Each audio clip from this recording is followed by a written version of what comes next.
Welcome to the third session of today. This is, so we've had sessions 1 and 2 in the morning, then we have sessions 3, 4, and 5 in the afternoon. Tonight, we are looking at wrapping up with sessions 6 and 7. And let me see those who've been with us all day. Okwashi has been with us all day. Feintola, FFO has been with us all day. Stella has been with us all day. Fantastic. Fantastic. Who else has been with us all day? It's been it's been an awesome session. Awesome session. TJ was with us for sessions 1 and 2. He dreamt of sessions 3, 4, and 5. Oh my goodness. If you've been with us today, man, it's been fire. It's been fire. Emmanuel Olatunji this morning was unscripted. And then Imisi Olua Olabi came and dropped the heavens. She dropped bombs. And when we came back on after the break, we had Dorothy who came and took us on his journey. And that was followed by TR himself, after which we had Celine Unogo, the Kuva, visioning lady. So it's been a day of wonderful conversations, and we find it quite humbling. Now we're about to set into the final role of today. I like to say that it's been a blessing hosting this event, and to all who have registered, thank you. To all who have invited someone to partake, thank you. To all who have joined in the sessions, thank you, thank you, thank you, thank you, thank you, thank you. I would like to, my team say I'm supposed to give a gift to the people that joined us all day, but I honestly don't know what to give you guys as a gift.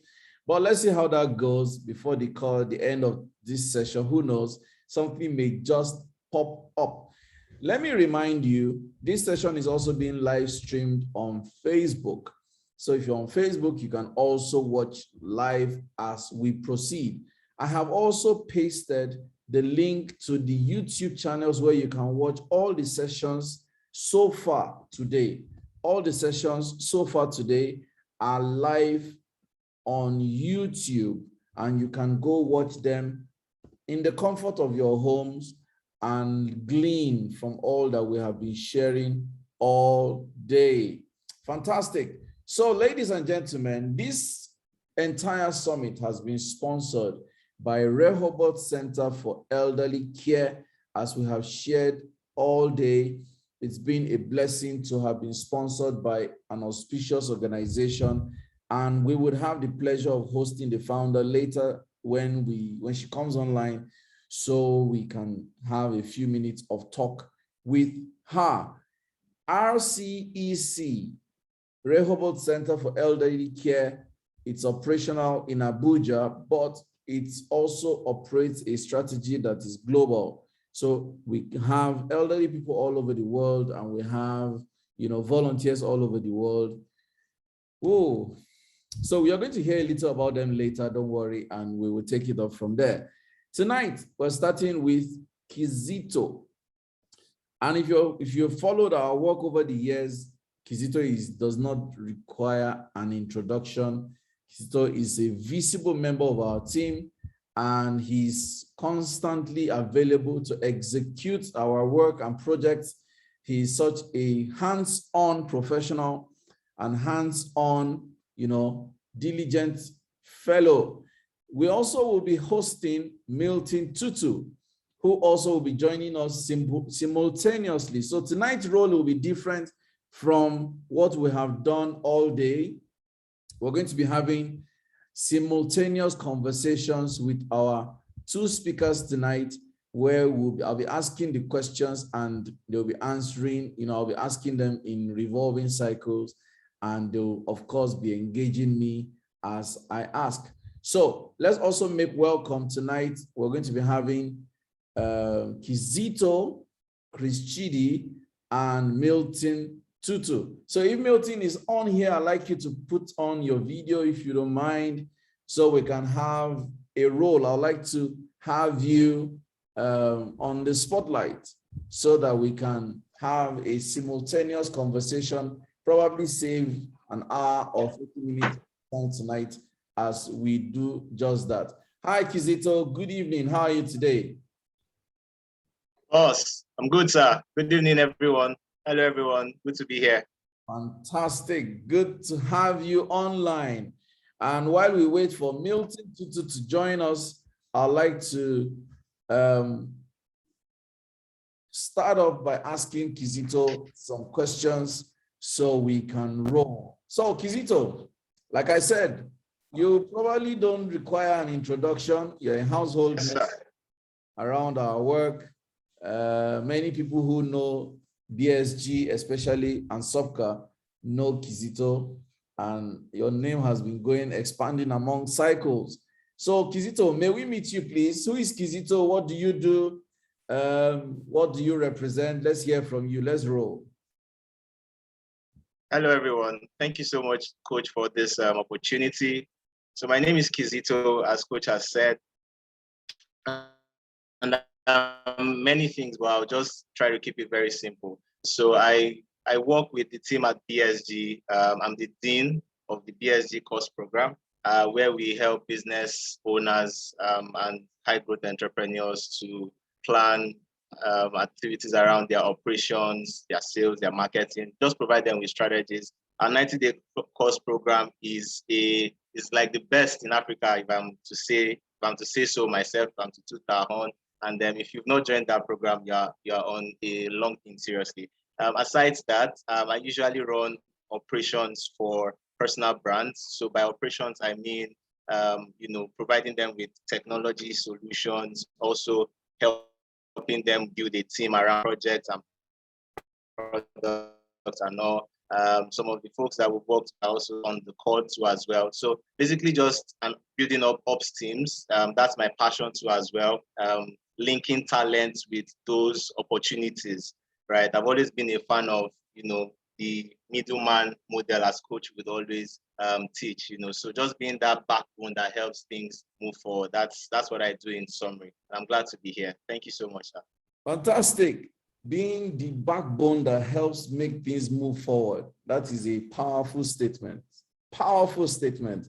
Hi, Milton. See, as Milton is looking like fresh bread. Hi.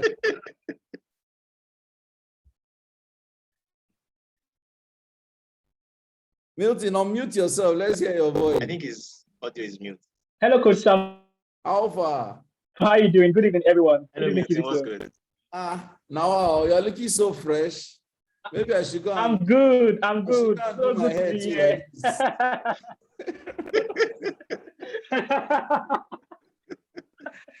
How are you? So happy on the call, Milton. I'm good. Yes.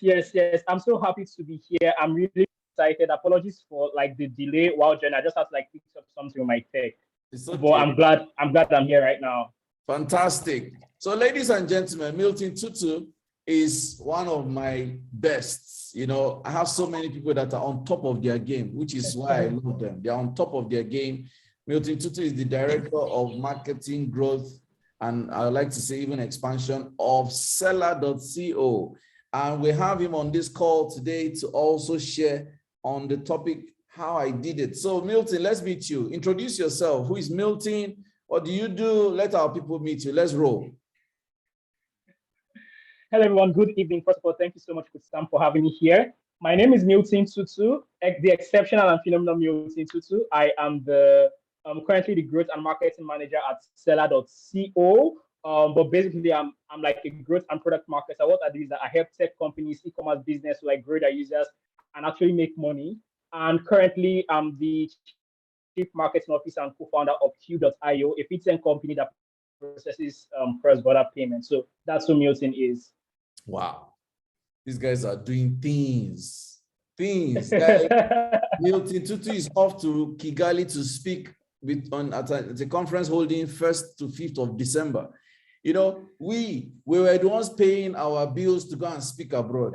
They are the ones being invited to go and speak abroad. I mean, these guys are running things. I love that. I love that. Titi has come again. Whoa. So guys, let's dive into this conversation. And I'm going to start with Kizito. So Kizito, these years, all these years you've been doing your business, all these years you've been on the street hustling, you've been running different stuff, different shows. What would you call your entrepreneurial experience? What if you were to give them, if you were to put a name or labels to your journey so far, what three labels or names would you give your journey so far? So thank you so much. There are 3 U's I would want to share. The first is untapped. So, I started out so much energy direction, basically, right? Just being like a sponge, sapping information. I was just full of knowledge, right? But looking for where to pour it out. And that was probably in my university days. And I grew up in the university for me, I attended University of Ibadan, right? It was like a fertile ground. So I had other young folks too who had this energy too. We just wanted to do stuff. But there was no guidance as to how to go about it, right? So there was potential, but the potential was relatively untapped, right? That was the first phase. And it led me to making multiple mistakes that if I had guidance, I wouldn't have made.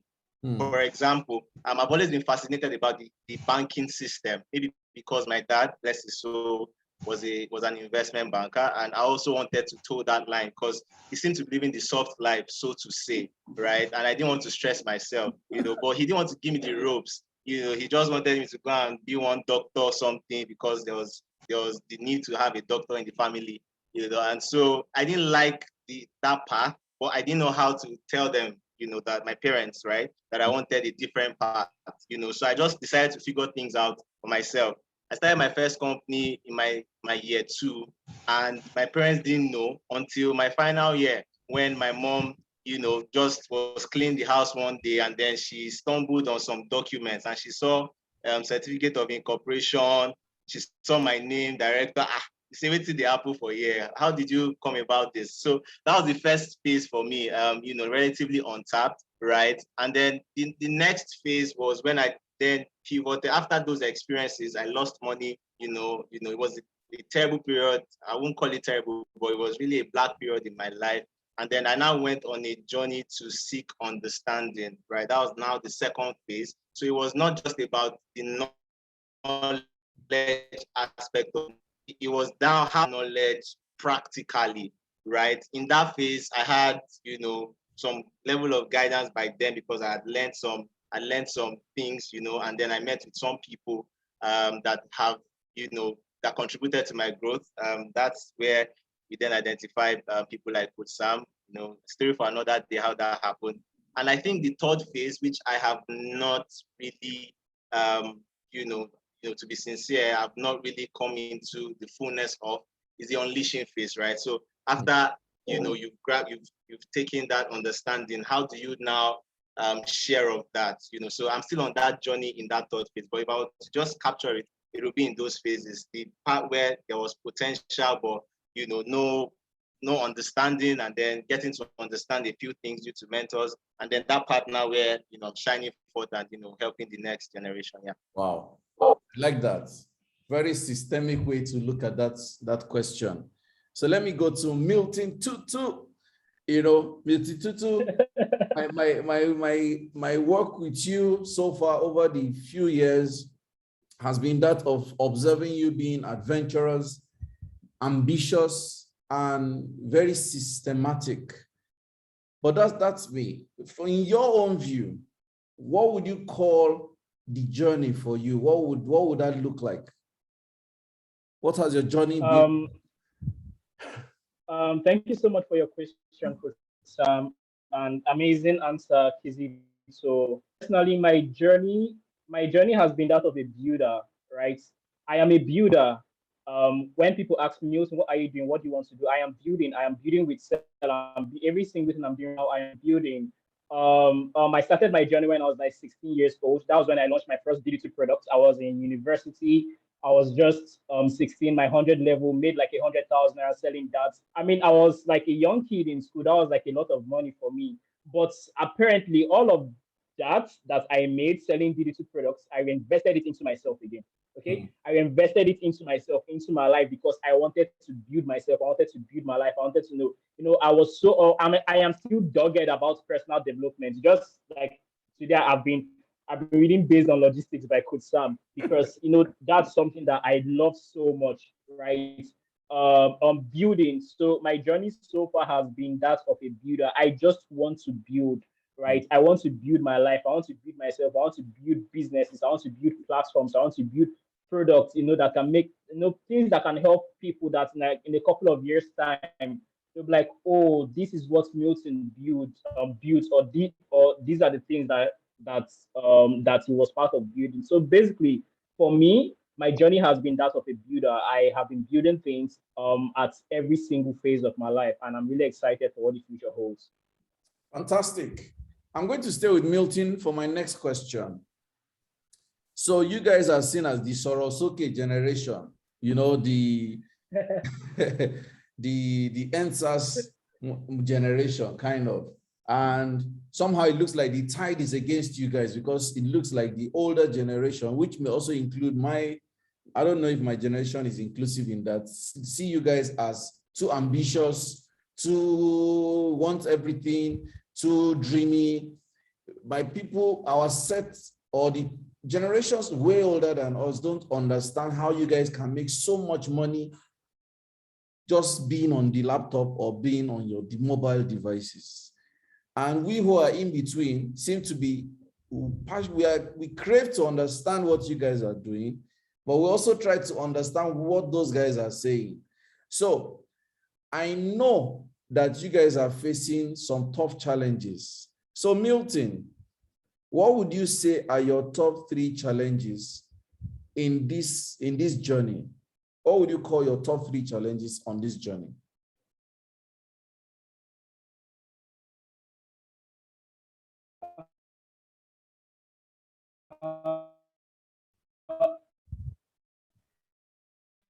Journey of right is the fact it's an advantage, but it's also a challenge. Is the fact that I am young, right? I am barely 23 years old.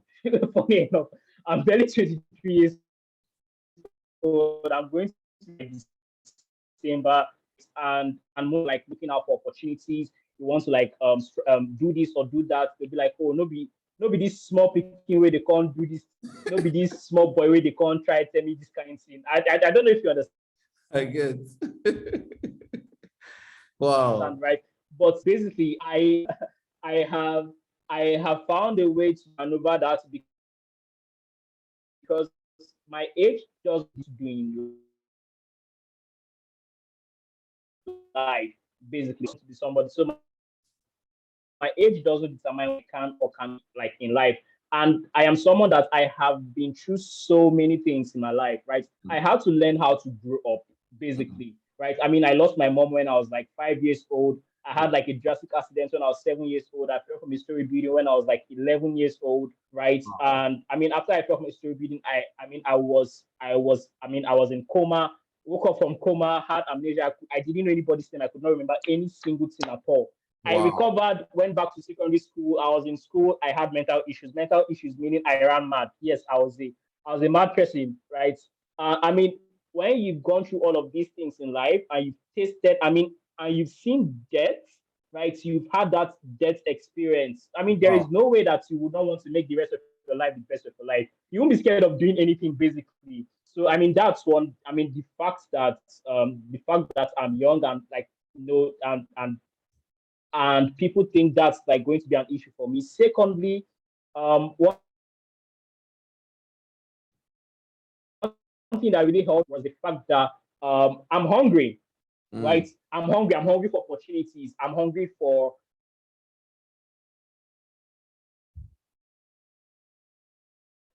this. That can also be destructive. You understand? That hunger can also be destructive.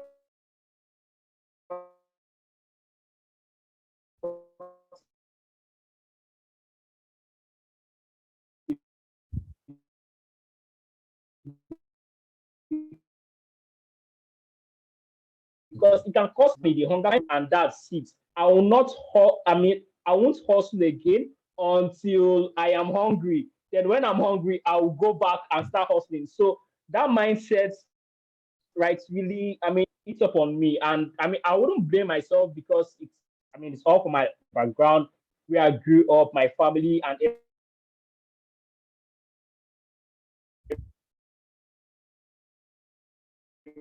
But that was, and he really actually worked on my mindset. And that's when I started seeing myself as a builder, building things, building businesses, building platforms. Wow. And lastly, one more major challenge that I have also faced in um is that resistance. You understand? I don't know about other people, but that Milton is young.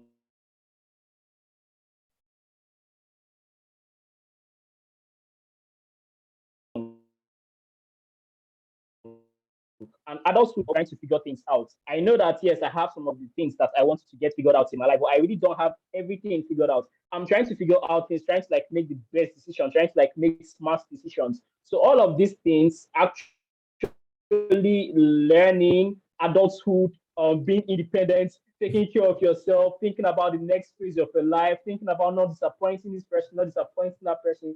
These are like things that these are like the major challenges that I am facing or I have faced in the past, and like daily I try my best to like go through all of those things. Wow.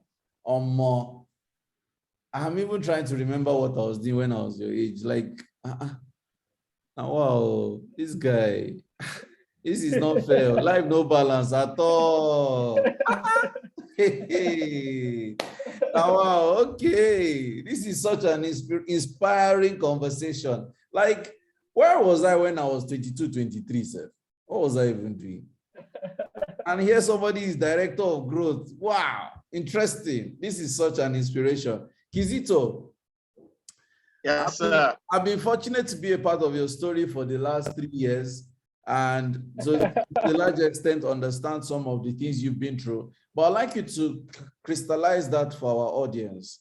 In your years of doing these businesses and your journey, what would you say are your top 3 challenges so far? Also, it looked like Milton read some of the things that I scribbled down. I need to check whether it's able app.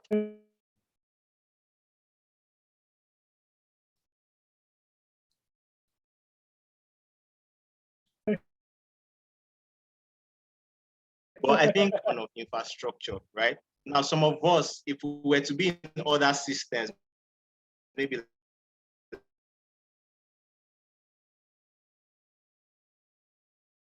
like it's already an infrastructure for him to build on, like things are working, right? But you find out that our generation now, there's been the collapse of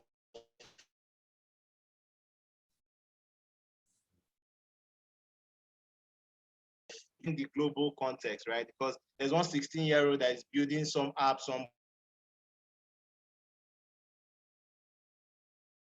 someplace. And I think that's one of the things that we face. So for example, speaking to my journey, if I know the things I know now, I probably wouldn't have gone the route. I would have gone to some technical college or something to go build hands-on skills, right? As a handicap, right? There are solutions that I would have loved to build, but I can't build that because I'm having to balance, like Milton has said, the survival instinct and all of that. So I think that's the first thing. The infrastructure be happened on, so to say, right? Moving from your secondary school, your high school days, the system has already created a path for you. So you don't have to go on that discovery to ask yourself, what am I even good at? Some people get to discover themselves in their 30s. How do you want to compete with, places where they are discovering themselves, pretty early, right? I've been reading one of the books that Kusam recommended, Ugly Truth. And then it detailed the story of Mark Zuckerberg and how there was already a system for him. right? So we can go on to their 20s trying to imagine, what am I even going to do, Seth? What am I called to do, right? The purpose question is already answered.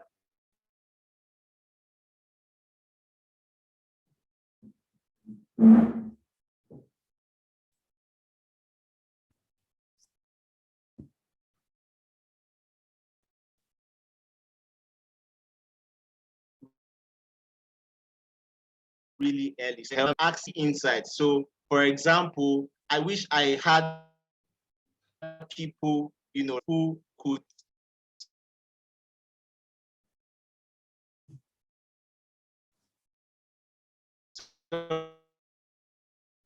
like give it advice on, with your growth, and not just I mean, there's the part where you get to figure things out on your own, but you can't do that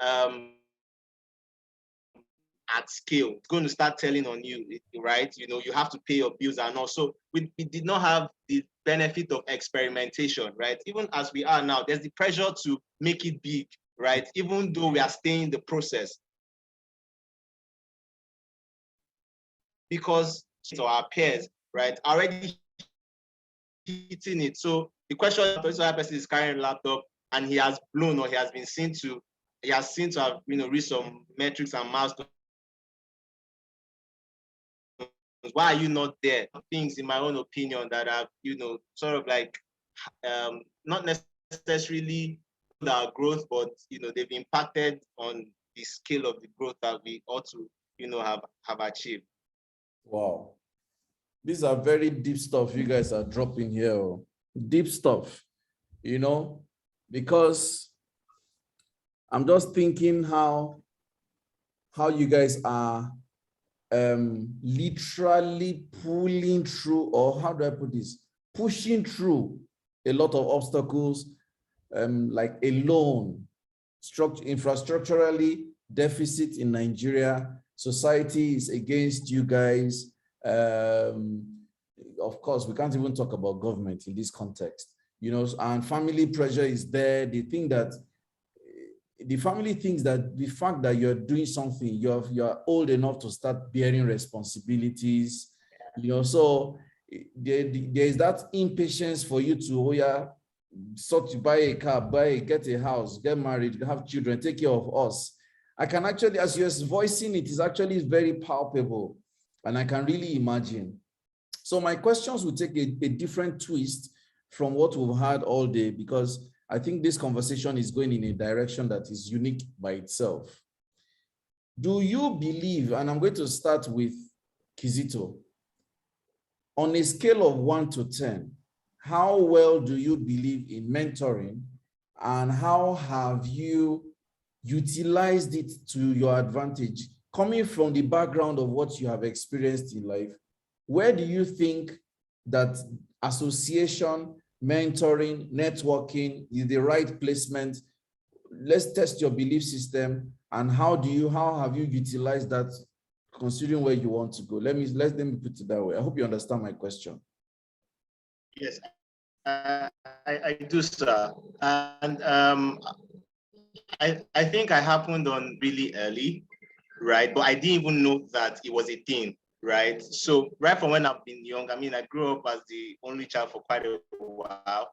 I was surrounded by elderly people, right? So by default, I didn't have a choice. People I was hanging around with as early as 6 were discussing political science and stuff like that. They were discussing Kwame Nkrumah and those kind of. So by default, so people see me now and they're like, "Oh boy, you're too serious." I wish I have a choice not to be serious, but that's where I started from, right? And so I think mentoring has guided me. If I know some of the things I know now back then, I would have been more intentional in that process, because I felt weird. Like I was always hanging around. Even when I got into school, right, it was the elder boys, so to say, that I was interacting with, and my mates felt like I was, proving levels, for them, right? And then seeing how mentoring has influenced my journey. I mean, I'm looking at the shoulders that I'm standing on now, right? I, for one, think that there should be some sort of micro mentorship system at the basic levels, even from high school, right? I mean, we can actually go back to the Igbo system of apprenticeship, right? That's why you see, and tribal, but you would see that that system has actually built sustainable wealth, right? In that those people have cascaded the noise. So it's not even about being educated or enlightening. Just stay in that space where you can learn, right? And one of the things I also want to share from my story is how that as a young fellow, having related with older people, it got to a point where when you now relate with your peers, you sort of have this sense of you are bigger than them from a perspective, from a mental perspective, right? And then there's now that disconnect, right? I think for those of us who are on this call and those who would watch later, young folks and all, the essence of mentorship is not for you to then build your own kingdom or your own silo. No, not at all. Mentorship, the role of mentorship is for sustainable and continuous growth, right? So which is why I believe in, there's a system we share at BSG about reverse mentoring, right? About how young people can influence the older people within an organization through a framework, right? And I think for mentorship for us to derive the full benefit of mentorship, right? It has to start from really early, right? It has to be something that our system believes curriculums and all those kinds of systems. If we can entrench it at the basic level, making mentoring a compulsory process, right? So for example, how can we start internship, right? Internship programs as early as the junior secondary or the senior secondary, and not have to wait to your third year in university before you have a sense of what internship looks like, right? Three things mentorship has done for me real quick before I wrap up. It has taught me how to delay gratification, right? Because I have seen those who have builders like Coach Sam who have been painstaking about creating stuff, right? And not necessarily about what is in it for them, right? Number of tribes he has built, number of people he has helped, right? So I've been able to see how real close he has delayed gratification, right? Some things he could have cashed in on, some relationships or some opportunities, he has deliberately just stayed that course, right? So mentorship has taught me delayed gratification.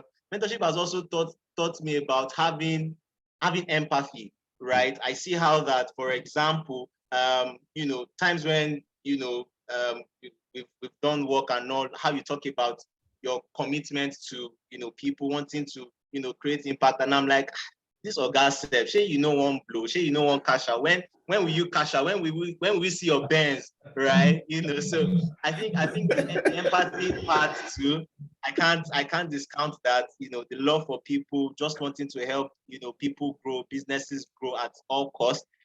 So if I were to give another name, I don't know, this is not about you, but we'll change your name from Octopus to probably Solutions Architect, because that's at the core of what you do. We cannot really say this is what this man does, right? And it stems from that place, that well of concern for people. And then finally, mentorship also provides you with it provides you with a holistic perspective, right? Especially when you are hands-on, right? You don't just see things from your own perspective. You get to see things from the other person's perspective and feel what the person is feeling. So yeah, that's it for me, sir, with regards to the role of mentorship. That was very elaborate, and thanks for the kind words. At some point, the network threw Milton out, but he's back. So let me quickly put him on the spotlight again, and then we can hear his thoughts. Milton, welcome back. Sorry about your network.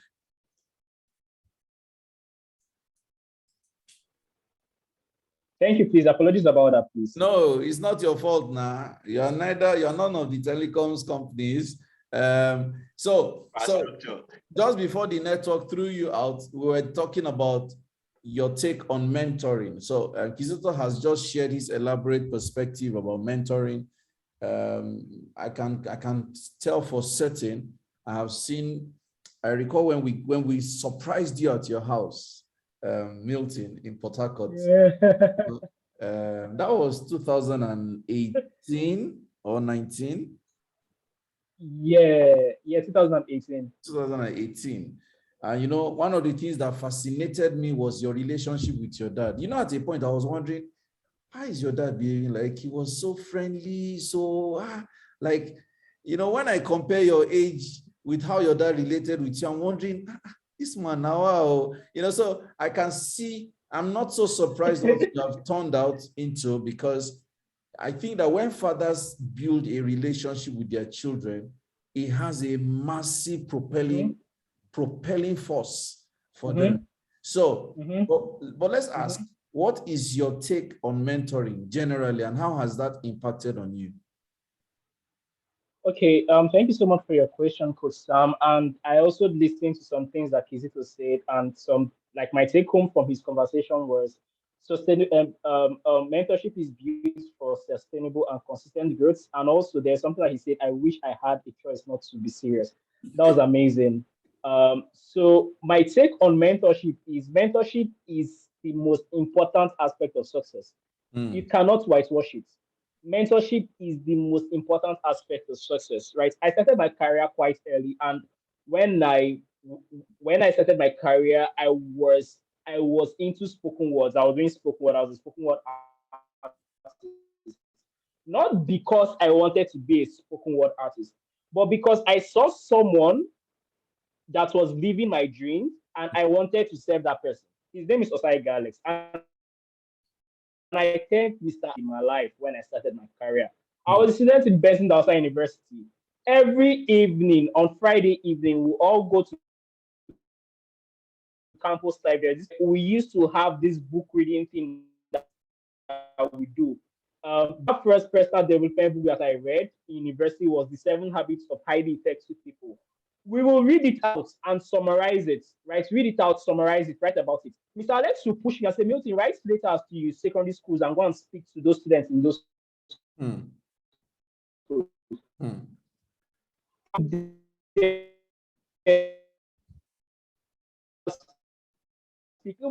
Even come up is shouting, I start to perspire so that I not backfire. I'll be there in his office doing all of those things. So Mr. Alex pushed me. I mean, it's even got to the point where Mr. Shegun Manuel was hosting something in Warri Delta Mega Meet, and I was like, I have to be there because we have people like Steve Harris there, likes of Infoneko there, likes of this person, likes of a whole lot of people, a whole lot of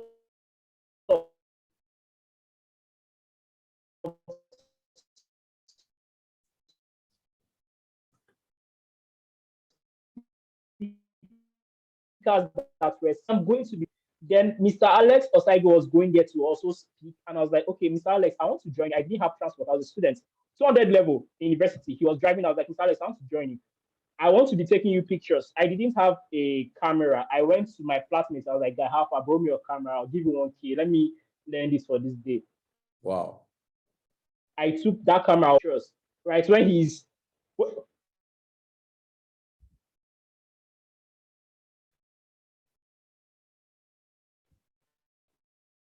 When Mr. Alex, because I wanted in that space, I wanted to feed with knowledge. You break.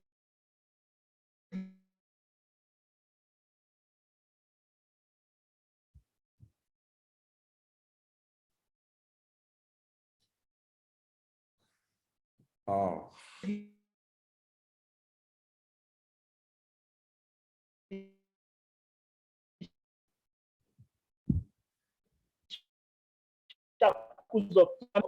I mean, back then in BBM, I was always disturbing you. Ask them, what are the 3 top things that you have to do today that I don't have the time to do that because I want to help you to do it. You tell me, I want to help you to do it.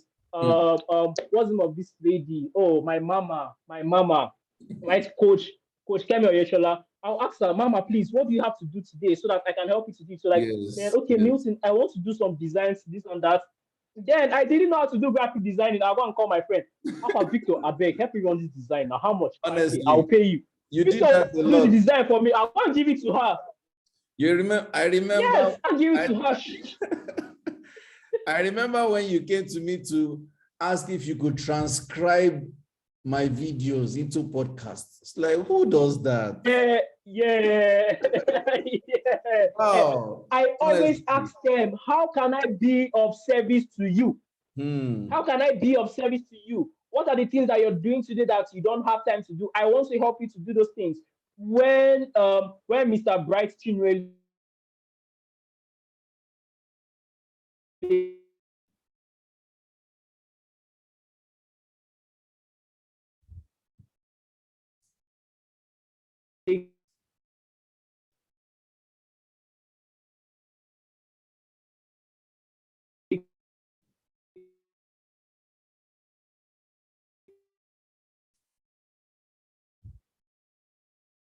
serving people. Now I am still serving people. When I like, because I noticed that recording just. I'm back. He should be joining us soon. I'm back now. Okay, Can you hear me? Yes. Please go on, Milton. All right, then welcome back. Please go on, Milton. Thank you.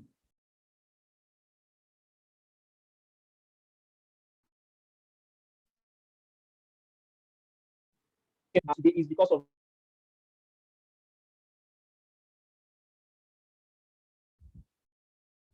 mentorship. So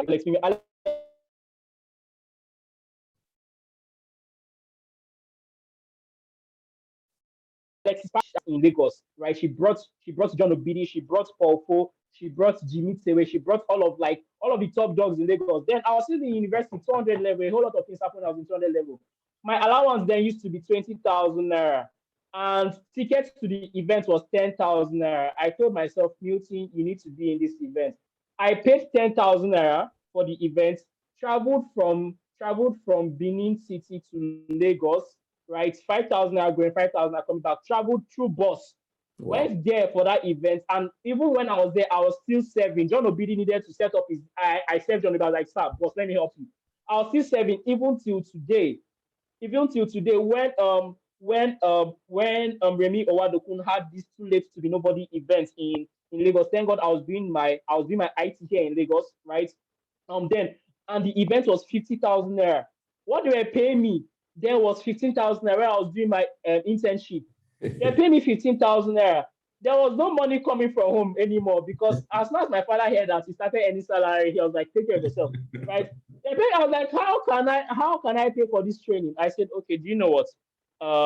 The training is in 6 months' time. If I pay 10,000 naira monthly, 10,000 naira for 5 months, I can cover the bill." I said, "That's what's up." That's what I did. It took me 5 months to pay 50K for a training, and I went for that training and still listening. And then I was still serving Auntie Remy. I was still serving Auntie Remy Owadokun. I was serving her, but I still paid for. I mean, see, the thing is that if you want access, you have to pay for it. If you want people that you think that they are your mentors, loud it. You have to pay for it because they've spent years investing in themselves. So you cannot just come and say, mentor, that is that you are. No, it doesn't work that way. You have to pay for access. You have to pay for access. So I mean, all of these things. I mean, started working. I mean, I actually started working when I was like 14 years old, right? I was working for my uncle. I was an office assistant, helping people to register for JAM, everything, serving him. I worked with him for 3 months. My salary was 3,000, and I was happy. I was happy not because of the money. I was happy because of the knowledge that I have gained. Right? So mentorship is like the most important aspect of it. Till now, I still serve. It doesn't matter. Till I get to 50 years old, 100, I'll still be serving. Wow. I will serve. Mentorship. Don't never ever joke with it. I can go on and on about mentorship. Wow. Today. Wow. Wow. This conversation is fire. We are stoking the fire. And this network is trying to be is trying to intimidate us, but no way. I'm going to introduce our sponsor at this moment. I'd like our sponsor to come and say a word before I come back to Kizito and Milton, because it's looking like this conversation, no. Tonight is taking a different dimension from what we had in the whole day. And I'm loving it. I'm loving it. Abi, what do you think, Sister Morayo? Plenty fire. This night is something else. Wow. Let's go.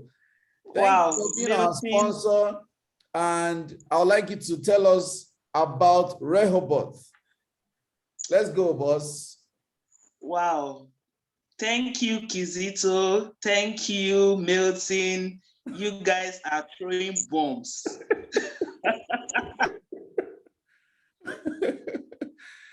Wow, wow, wow.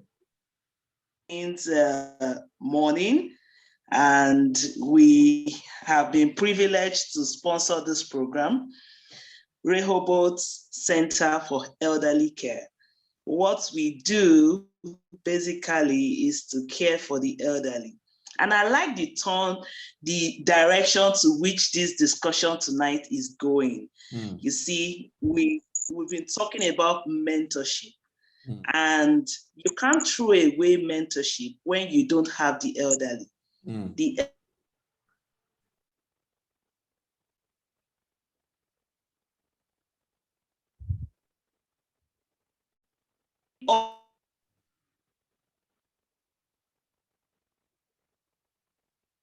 for elderly care, we have a service that we call the Give Back Project. Now, this Give Back Project is it's all about mentorship. It's all about sharing experience. So we have our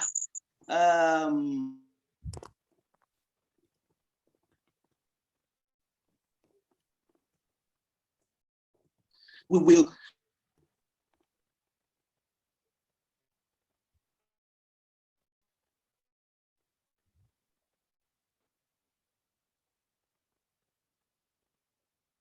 do that right away.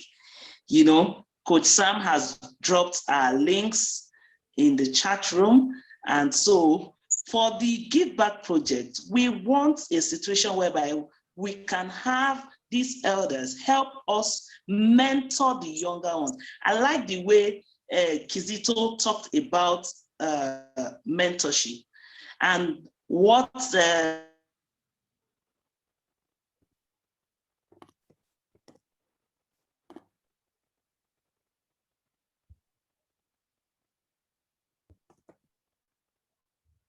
who are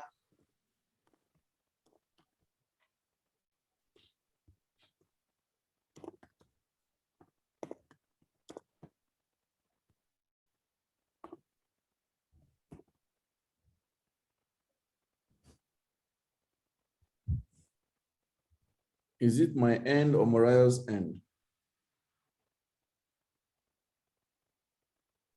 I think it's the network. Okay. This network tonight it's thrown her out. Okay, so while we get her to come back, we're going to move on to the next level of the conversation tonight.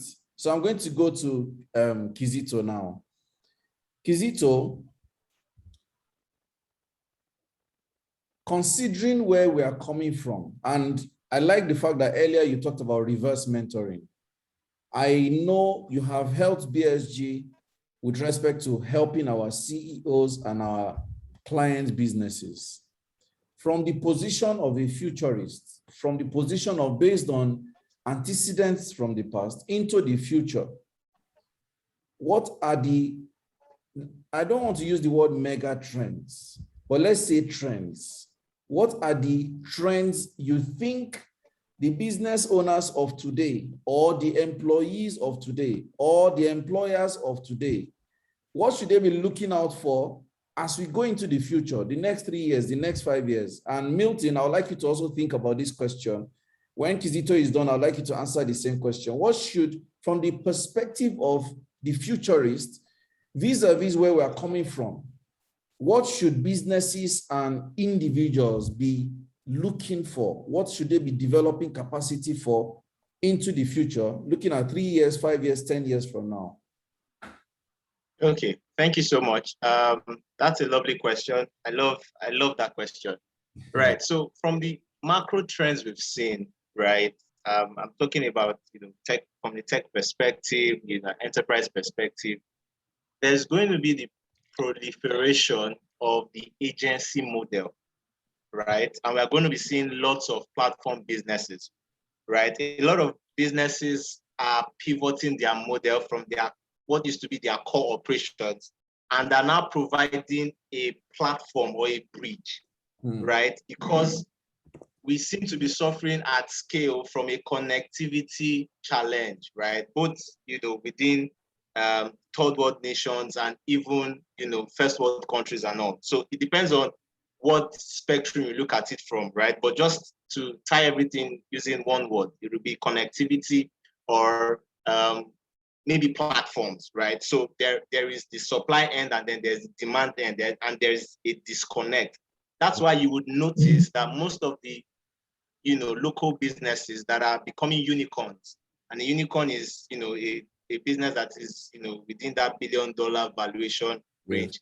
Most of those businesses are platform businesses, right? Even Milton's business seller, what they do, they are providing that connectivity, right, between creatives and those who need their products, right?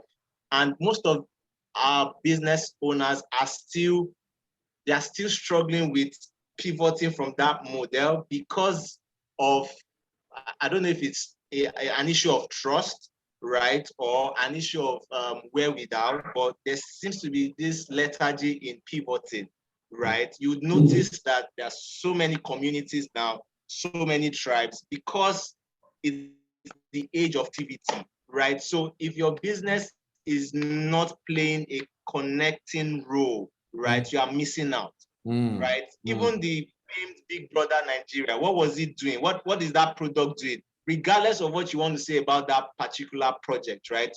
No doubt there is a connectivity. In fact, there was a research that was done locally about how the voting culture of Big Brother, right? Our INEC, for example, needs to pay attention to it, right? How that people were voting even with their money. And you saw how it was, right? People were creating viewing centers out in the East during that period.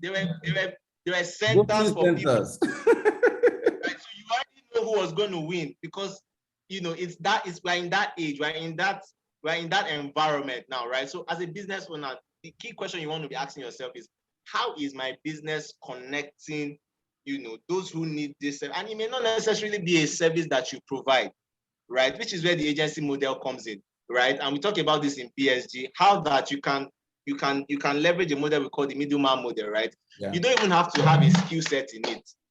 Okay. I mean, it wasn't as if some of the solutions we are using, they started out doing these businesses. No, right? But you just follow the trend. You just know that, oh, person A needs this, and I know person B who can give person A this service. I just provide that bridge, right? Connect person A to person B, and I feed off of the differential, right? I feed off of the markup or the margin, if you tell it. So that's one of the trends we are seeing now. Another trend, real quick before Milton jumps in, is talent distribution, right? So your talent is not your own anymore. So gone are the days where we are working for you 9 to 5, and then we pile on Saturdays and Sundays to read. No. And the reason why this is so is because access to talent is available, but access to quality talent is a challenge. Yes. So you as a business must be open to sharing your talent. And and I mean, it's not because Coach is here. Coach has been able to exemplify that, right? How that some of us who work with him, he allows us to engage with other businesses to provide them with services. And the truth is, it has actually added more value to him as a person. Yes, absolutely correct. Go-to guy, right? They know that no, Sam go sabi person will go feel run am, right? Anyhow it be. There has been no project or anything that Coach has brought to my table that I've ever said, "Sir, I can't do this one." Correct. Even if I can't do it, I've been groomed, right? I've been groomed. This thing can be done. As far as somebody thought about this problem to solve, or maybe this challenge, or somebody's experiencing it, it means there's a solution somewhere. So I either read up on how to go about it, or find somebody who can get it done, and then just customize my own solution around it. So two things, platform businesses or platform or connectivity businesses and talent distribution, right? So your staff is not your own. That's what most businesses on this call should know, right? And we are already in the gig economy. So whether you like it or not, you hardly have any talent that is not doing 2 or 3 or 4 things, so you can't, in our local balance, we say color B, you can't keep that talent for yourself. So you just have to find a way of sharing data with other people, and then finding a model that works where you get value from that. Yeah. Wow, So, that is an MBA content there. Fantastic. Milton agrees, right? That's a massive content there. Wow, these guys. See, the thing where they pay me be say, when I be on my age, I don't know this thing. Ha! I say life no balance. This is so on point. So Milton, what's your take? What is the future? I mean, like, the future is metaverse, but I'm kidding. uh, so yeah, so three things that I want us to pay attention to, right? And I think Kizito has actually expanded on one of it, which is platforms, but also products, right? People should pay attention to products, right? And if you are a service-based business, start thinking of how can you transform from being a service-based business to being a product-based business. Okay, how can you transform from being?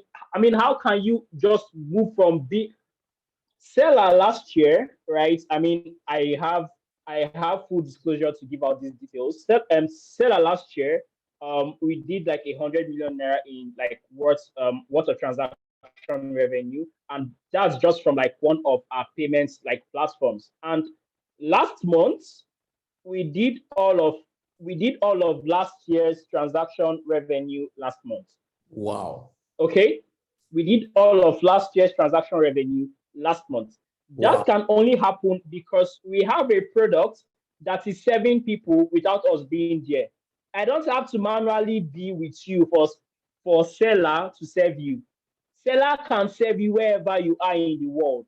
So you need to start thinking about how can I build products that can serve people wherever they are in the world. If they're in China, if they're in Rwanda, if they're in Nigeria, if they're in Kenya, think about how can I build products that can serve people wherever they are in the world. Then ask yourself, I am a service-based business. What are those key things that I do in my business, or what are those key services that I render? How can I transform these services into products? How can I teach other people about these services that I do? That's when digital products come into play. That's when online courses come into play. And I feel strongly in my spirit that the African Nigerian market, we haven't actually gone full throttle in the whole digital products business because it's bigger than online courses. It's bigger than ebooks. I mean, we are talking about things like NFTs. NFTs, because do you know that you can make your book an NFT and sell it as an NFT? Oh my Jesus Christ. You can make your book based on logistics as an NFT and sell it. No, I'm serious, and sell it as an NFT.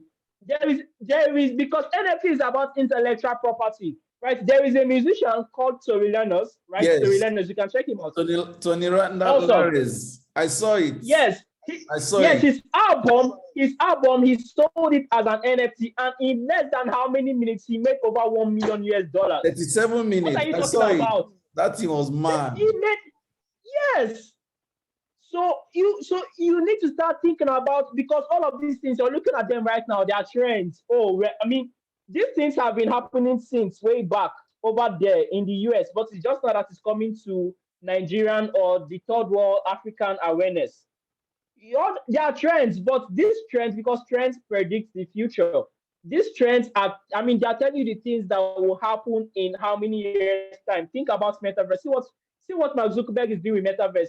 Very soon, this mini summit, right, we'll be having it with VR headsets.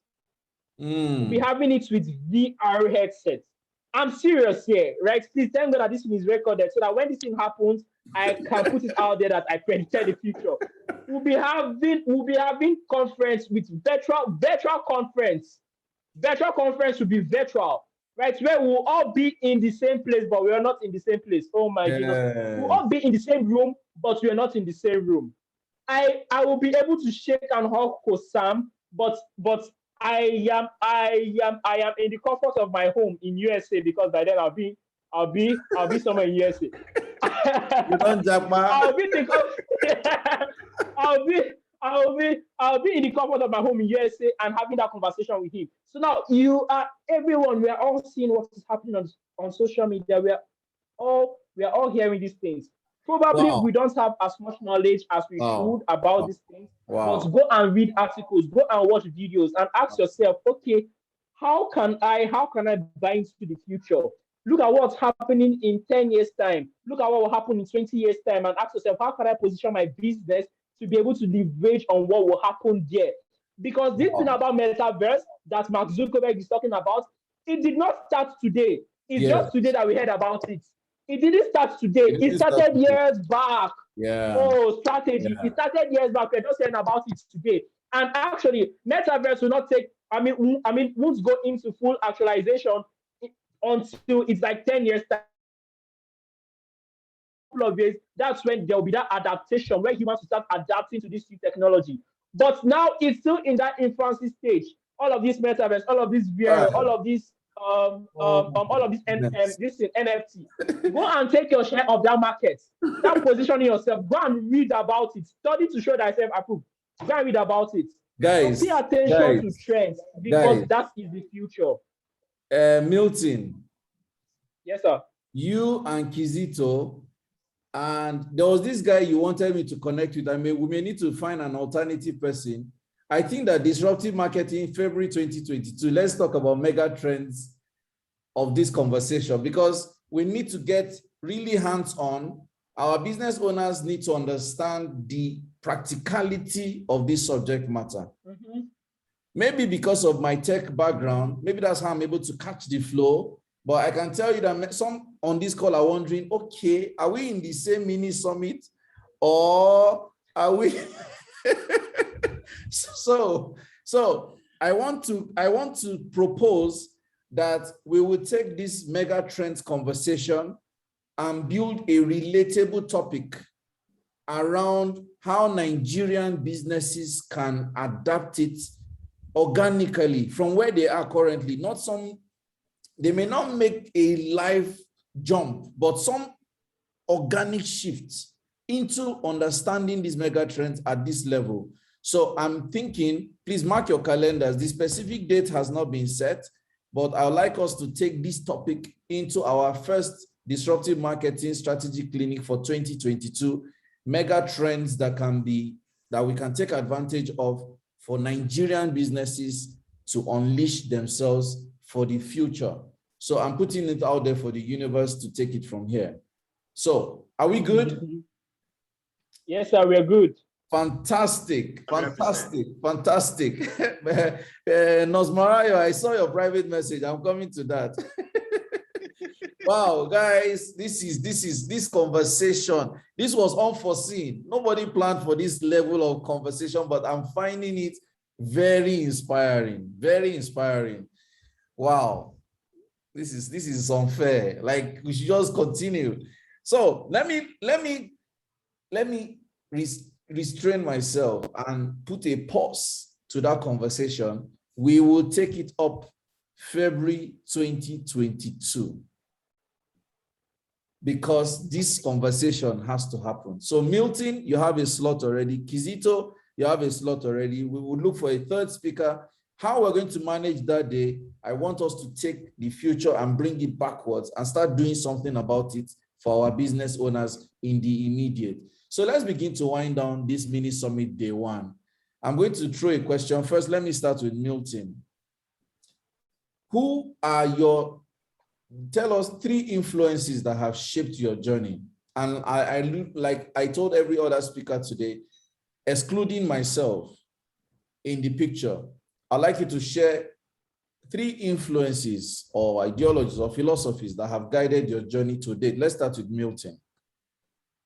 Okay, so 3 influences, and I will start with people, right? And I'll start with like the people that have actually shaped me to who I am today.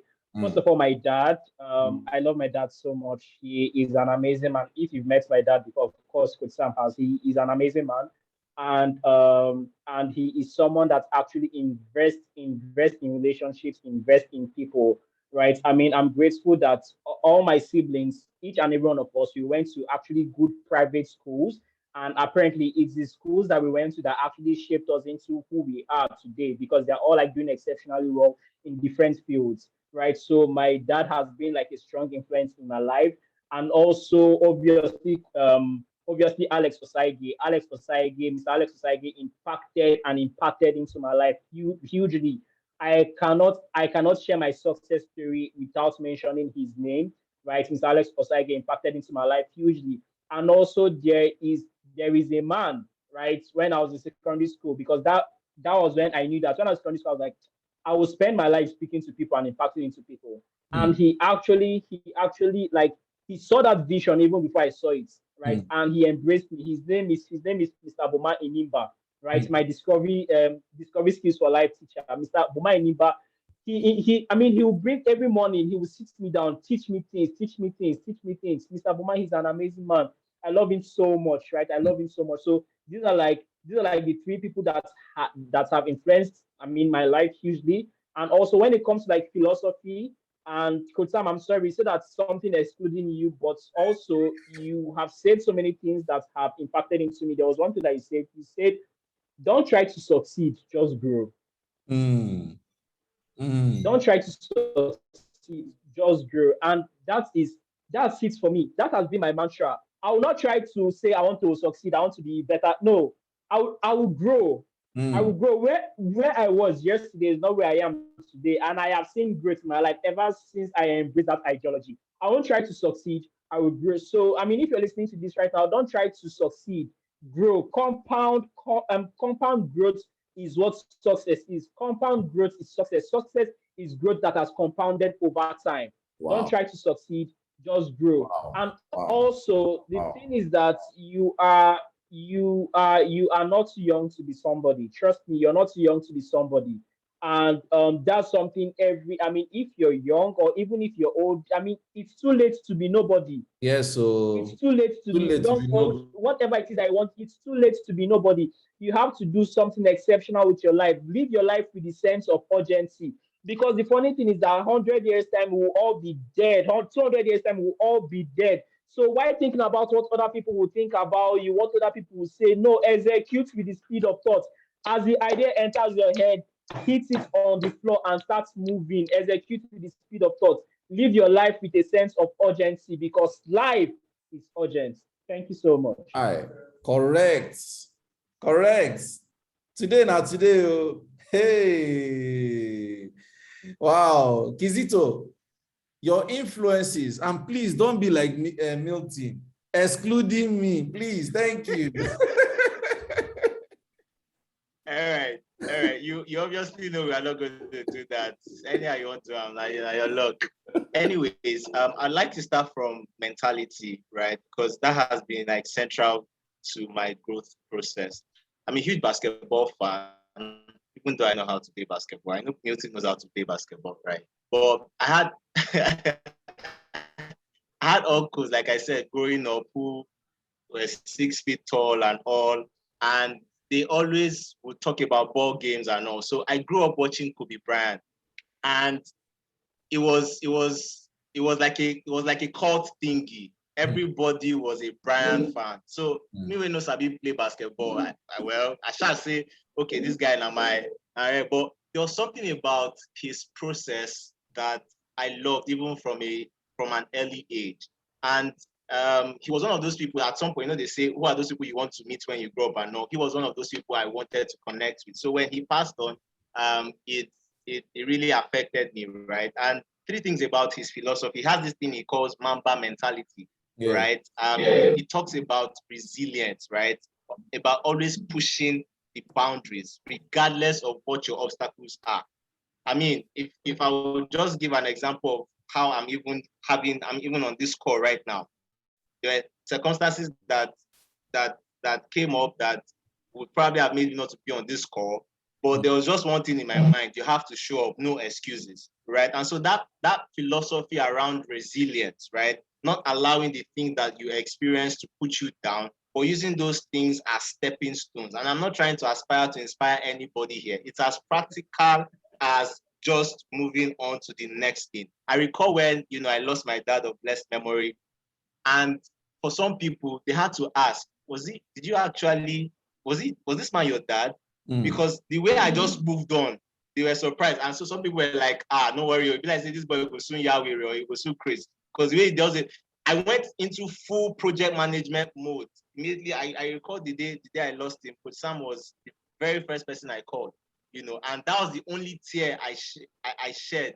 But that was the only time I cried about, you know, about his passing away. I'm like, man, that is gone. And the fact that I had been able to build this mentality around just move on, right? Now, it can be toxic at times, right? Because you don't get to really, you don't have the opportunity to be human, right? People see you and they just see you for the energy that you are, but they don't see that human part of you, right? So there's a balance to it. In your resilience, also be open to expressing your humanity. Superman is also human. That's why there is a man after his super, right? To still show that there's an element of humanhood or manliness in him. Yes. Now that's on the mentality side. I would also love to give kudos to those who actually gave me platform. So I studied biochemistry back in school, but if I had known the things I did, I'll probably have gone to university to study content creation, right? I stumbled on content creation almost like every other person, right? You won't know that this is what you're doing until people start to give you, you know, credit. And I know one or two people have mentioned, Edgar must have mentioned John Obidi. Shout out to John Obidi wherever he is. I was one of the earliest people that started contributing on Smart Beacon back then. This was probably like, I don't know, maybe like 2015 or so. I just sent him a mail. I'm like, hello, sir. I see what you do. Can I just volunteer? I just want to be putting articles on your site and all of that. And, you know, he just, you know, gave me like a template. And before you know it, I was one of the pioneer authors then. I didn't even know people were reading my content until somebody from Malaysia, like, young man, I see the content that you do on this platform. Can you write for my business platform? I didn't even know what it was to write business content. Enterprise boom back in the day, right? And I started writing, and then at the end of the month, he told me to send my account details. I was writing for the visibility of it, you know, the fun of it, the fact that I was idle, right? And then here comes this guy says, send me your account details. I thought it was scam. So I sent my mom's account details just in case any way it be, you know, Momsi will always have backup. And then she's now like, what happened? I just received 100K in my account. Who owns this money? Who are these people? You get all these scam people. And I saw the narration and I saw from Enterprise Boom. And I'm like, oh, this guy actually meant it. And then I said to him, I'm like, Oga, did you make a mistake? Some money dropped and all of that. And he's like, no, that's reward for your work. And I'm like, so you mean somebody can actually write till today? I don't know what this man looks like in person, right? But he started that journey for me. Shout out to shout out to Mr. Chinedu. I think that's his name. You know, and then I had other early influences, Chinonso, Bogu, you know, and a whole lot of other people who just gave us their platform. You know, I recall that back in the day for Mr. Chinonso, I don't know, he probably will see this. Back then in his first office, and so also we used to sleep in his office, right? We'll do content work and all, but there was just so much energy, right? So shout out to all those people who accommodated the restless boys, right? These people who could not rest, who seemed like there was. I remember how I terrorized Coach Sam, right? I'm like, okay, what can I do? I'm restless. And he's like, okay, just come and be moderated. Because I was always asking questions of the BSG group, and I'm like, who would attend to this? And then he just said, you know what? Anything you want to do, just do, right? So just big recognition to those who are giving platforms to young people, right? Please, we see your work. We may not be able to reward you or commend you enough, but you are actually the real MVPs. And who else? So that's about it for me. Thank you so much. This is so funny. I remember that one time we announced, I can't remember how we called it, a virtual coaching, something. We're supposed to be meeting once a week or so. I can't remember. And Kizito was bombarding me with questions. I was like, see, we're shutting down this platform. I'm not doing it again. What? Oh my goodness. Yes, you were so restless. My goodness. But this is also beautiful. This is all so beautiful. You know, guys, one thing I'm taking away from this conversation with Milton and Kizito is that if you choose to volunteer, without an ill motive, doors will open. Doors will open. Just commit to giving of your time, your resources, your availability. Yesterday, I wrote to my school, the school where I finished my MBA, and I was asking them, what courses can I help you guys facilitate if I can spare some time? Because I looked at, okay, I could actually spare a few hours in the week, and I could probably just be like an adjutant, if that's the right word, or adjunct facilitator. And I'm expecting some reply, because I believe in that philosophy too. Volunteering, giving, supporting, being available, not just being aloof. Some people, unfortunately, you get to see them only when they have need of you. And I think it's a philosophy that stunts growth and shuts doors. So I love these conversations. You know, hearing these things from you, from both of you, is very inspiring, because this is the belief system that has also helped me all these years. So we need to wrap up. I'm just going to ask one more question. By the way, ladies and gentlemen, you actually can ask Kizito or Milton any question.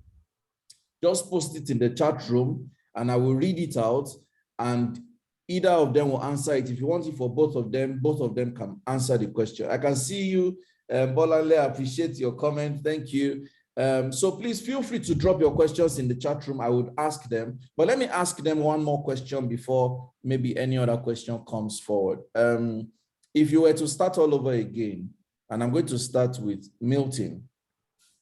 If you were to start again, what would you do differently? So if I was to start all over again, what will I do differently?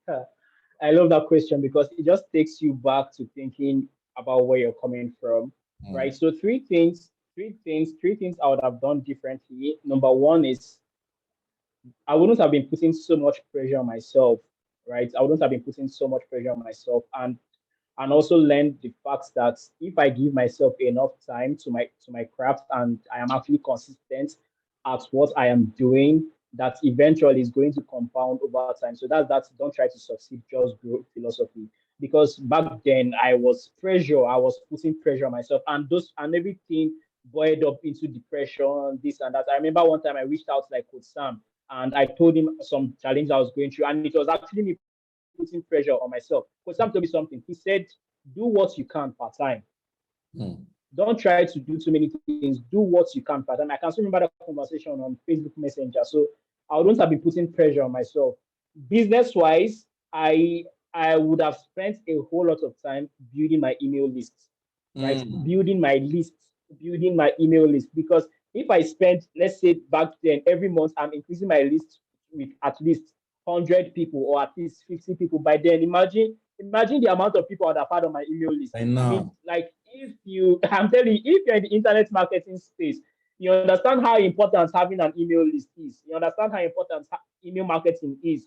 Probably you have an email list. Maybe you have an email list of like 100,000 people. Sure. And you're promoting like a 70,000 product. And even if it's just 10% of that list that purchased your products, at least you're good to sort out some bills. You understand, right? So email marketing, I would have spent time building my email list. And lastly, one more thing that I would have done is I would have stopped thinking small. I would have stopped thinking like, oh, because I am young or because I am this, I haven't gotten to that stage to do XYZ. Mark Zuckerberg started Facebook when he was, I think, 19 years old in school. Of course, I know that like the ecology and the environment is different, but that doesn't matter really. That doesn't matter. I mean, I could have started something when I was even very, very young. A product. If I was building a very good product, if I had all of this knowledge that I have now, then building good products by now, probably I would have sold to someone for like, let's say $500 million or something, right? So so basically don't try to, I mean, I wouldn't have seen myself as a young person. I mean, I would have seen myself as a human with ambition, with human with dreams, and I would have given myself that space and that time to explore my dreams instead of saying, okay, when I get to XYZ age, I'll start doing that, right? I mean, I want to buy an island when I'm like 30 years old, right? And this is me actually saying I'm going to do this thing, and I'm not waiting till like I'm 50 or 60 till I buy my island. So I'm putting it out there for the universe to, Yes, do what it does so best. it is happening. It is happening. It is happening. Thank you so much. Fantastic. Kizito, what's yours? All right. So I'm also going to talk Milton's path of, segmenting it, career, and, take it on from there. For me, I think the first thing career-wise, I would have, and this may be a flip to Milton's own feedback, I would have worked in a structured organization starting off the bat, right? I probably would wish that I wasn't caught with the entrepreneurial bug, right? Because there are a lot of things now I'm having to relearn from a structure and organizational point of view that would have been a culture for me, right? So from that perspective, I would have probably put my head down. I was with this group of people, or this mindset. I believe in this mindset of not sending CV to anybody, not working for anybody. But if I know what I know now, back then I would probably have, calmed down to work in an organization, to understand structure and all of that. Then next thing, I would have also invested more, or I would have been intentional in investing in relationships. Right? I burned some bridges, back when I was young, because of this brash tendency that you probably don't need anybody, you can go at it alone and all of that. Knowing what I know now, that I've invested more in relationships.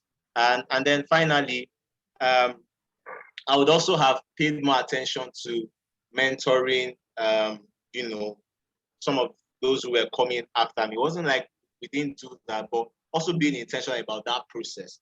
Right. So back then it was just all about me and what I could grab and what I could get. And, this vision of, building this unicorn business, startup culture and all of that. There's the good part to that, but there's also the toxic part of, being selfish, not having empathy and all of this. So some of these things I'm having to learn, now, and also finally, maybe I would have focused on being a part of communities, right? So for every young person on this call, please, all those organizations, ISEC, Jan, all those organizations, all those extracurricular organizations, ISEC is powerful. I missed out on that. I didn't think I needed them at the time. And then for parents on this call, please, whatever your child is doing now, right? If it's not in alignment with what you think you should be doing, don't disturb that process. That's one of the things that I thank God my mom did for me. She didn't understand what I was doing, but she did not stop it, at least excessively. By the time my lecturers told her that I wasn't attending classes anymore, she came, of course, with the fear and the panic. And they're like, so what's happening to his grades? It was already a done deal for me at that time. Back then, they were calling me entrepreneur. So I already knew that I was going to sort myself out. But when she knew how things were, she did, kudos to her, she didn't rate me as to killing that thing in me, right? And now she says, oh, thank God I did not kill that thing in you, because I see how now that, my dad, bless his memory, has been gone now for about a year and all of that. It's not a new terrain for me, helping out with family responsibilities off of those seemingly distractive things I was doing back then. So it's just feedback for parents on this call, uncles, aunties on this call. Whatever that young fellow is doing, it may seem like it's nothing, right? But find a way to nurture it, at least create some structure, even just try to understand, what are you even doing, Norself? What are you even doing? Teach me this thing, right? Be a part of that process and see how you can help coach them, the appropriate way to go. Yeah, so those are my points. Whoa, what a night. What a night. What a night. What a night. What a night. There is this, would I call it a question or feedback I'm going to engage both of you on, but let me have Morayo first, because she needs to wrap up what she started sharing earlier. Are you here, Nurse Morayo? Our sponsor, are you here? I think the network has finally just thrown her away, but I would like to speak on her behalf. So we are being sponsored, this entire mini summit of the weekend is fully sponsored by Rehoboth Center for Elderly Care and I have been sharing their links all day. This is an organization that focuses on our elderly people. I believe that every family, any family that does not have elderly people, I think there's something wrong in that family. Something is wrong somewhere. I think it is a blessing, not even I think, it is a blessing that there are elderly people in our families. It's a blessing. However, all these elderly people, the basics of care, the most basic of care. For instance, Morayo talks about loneliness. Sometimes we leave them to themselves. Nobody calls them, nobody checks on them, nobody visits them, nobody looks after them. That is number one. Number two, their bones, they need to be mobile, move around, mobility. Nobody goes to take them on walks, nobody cares about the food they eat, how they take their drugs, where they need to take their drugs, their general hygiene. These are issues. So Rehoboth Center has designed a model where we'll have volunteers that will help visit these parents or these elderly people, call them, send them messages, take care of them. We'll have medical people who would volunteer to take care of their medical care, medical kits, medical supplies, checking their teeth, checking their eyes, checking their bodies, and all those kind of stuff. So this is the organization that desires to do this. You can donate if you want to be a financial volunteer. You can choose to volunteer if you want to be one of the leg soldiers that can visit or place calls or follow up. And of course, you can also enlist the elderly people in your families. So if you have an elderly person that you want Rehoboth to take care of in terms of reaching them, calling them, sending them daily broadcasts on WhatsApp and all that, you can enlist your parents. So all these details are shared in this chat room. Kindly take time, go to the website, and please, even if you are not ready to contribute to this vision, kindly share it. If all you do, for instance, is pick our flyer and put this comment in the chat room about Rehoboth, if that's all you paste on your Facebook, somebody may click it, visit it, and may be interested. You have done your part. That can just be the game changer for some old person in our cycles. So we are grateful to Rehoboth Center for Elderly Care for their sponsorship of the mini summit. This summit continues tomorrow at 1 o'clock, and we have beautiful set of speakers also. Tomorrow at 1 o'clock, I'm going to be hosting Ralph Obafemi. I'm going to be hosting Morayo Oyetade, our Molabo Oyetade, who used to be Molabo Kola Taiwo. Now she's Molabo Oretade, I think. Oretade, forgive me. I'm still getting used to the surname. So our Molabo is now Molabo Oretade, not Molabo Kola Taiwo. She'll be speaking tomorrow at 1 o'clock. And of course, Fola Gbade, everybody that knows Fola knows Warital, or if you know Warital, you know Fola, and she is also going to be speaking at 1 o'clock tomorrow, which is going to be the first run. We have 2 different runs tomorrow, or 3, and then we'll be done with the mini summit. So as a way of getting off this call today, thank you, Milton. I do appreciate that every time I call you, you always oblige me your time and attention. I do not take it for granted. Thank you very much. I must say again, I remember the first time I met Milton at University of Benin, where I had been invited to go and speak. I just noticed this young chap came to me with a book and autographed and said he wanted to give me this gift.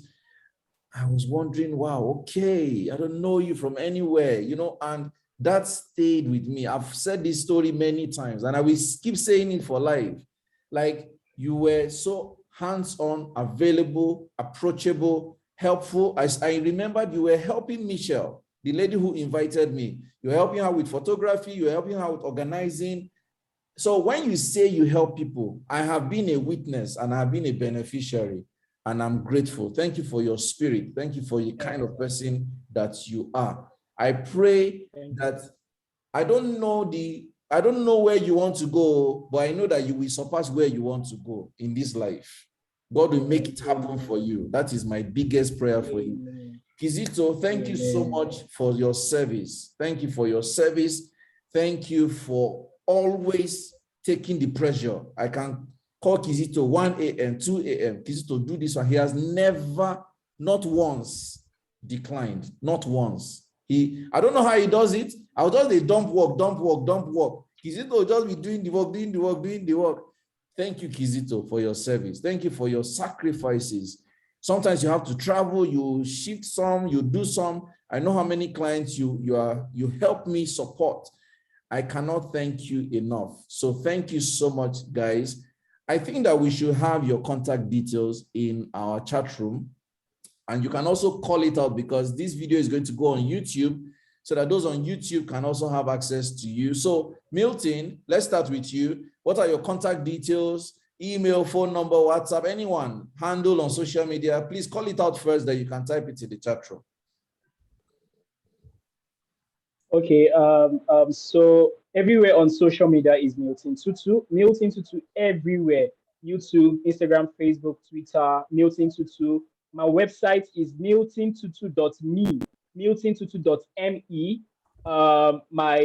My WhatsApp contact, which is also my phone number, of course, as of this moment, because I don't know, it's going to be on YouTube, so I don't know what will happen next year in like 2 years' time. But my WhatsApp number, my phone number right now is 090-10-223-223. I repeat, 090-10-223-223. And my personal email address is miltonhamo@gmail.com, miltonhamo@gmail.com. I repeat, miltonhamo@gmail.com. So yes, that's how you can reach out to me and find me. Thank you so much, Milton. I see Kizito is already typing his. So I think for the sake of YouTube, Kizito, kindly call out your details too. All right, so on social media, on IG, I'm at Kizito_Okorowu, right? KIZITO_OKOROWU. You see one fair-looking young man like that. Email is kizitookorowu@gmail.com. So that's KIZITO_Okorowu@gmail.com. WhatsApp. For those of us who watch this or who are viewing this internationally, +234 705 3372745. I must give a caveat though. If the best channel to reach out to me is to reach out to me through my official platform, right? With the work that we do at Business Study Group, right? So if you just check at Business Study Group on Instagram, on Facebook, on Twitter. I mean, you would have access and you see the work that we do. So yes, that's how you can have access or you can engage me. And I really want to appreciate Coach Sam for this platform. Thank you so much. I mean, keep outdoing yourself, sir. Thank you so much. And good to be on the call also. Fantastic. Great. Thank you so much, guys. It's been a powerful day. I think even when we were planning this mini summit, we didn't envisage this kind of vibe, and it has been a blessing. I want to thank all our participants who stayed all day. MM Okwashi is in the UK. She joined from the first session till now. Princess Udwak in Dubai started from the first session till now. Dorothy Hilsays joined us from the first session till now. Grandma Ngozi Odocha joined us from the first session till now. Mami Angela Ajala joined from the first session till now. We don't take this for granted. Emmanuel Bawa, Feintola, Onagoroa, FFO, Modupe Adu, Molabo, of course, my team. I cannot even thank you guys enough. These are Uduak Akpabio joined from the first session. So I noticed these names and we are thoroughly grateful. I've seen Mami Rachel Davis. I've seen Bolanle Chris Ezomo. I've seen ABU, Abdullah Bello Umar.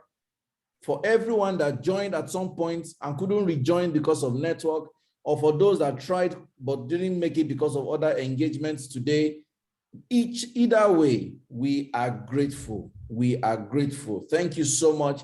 Please make it a date. Tomorrow, 1 p.m., we're continuing. Set your reminder. We will try to remind you also so that we can come back here and have more vibrant conversations. From my team and myself, this is wishing you a good sleep tonight, and thank you for trusting in our work. I love you. God bless you. Good night, everyone. Good night.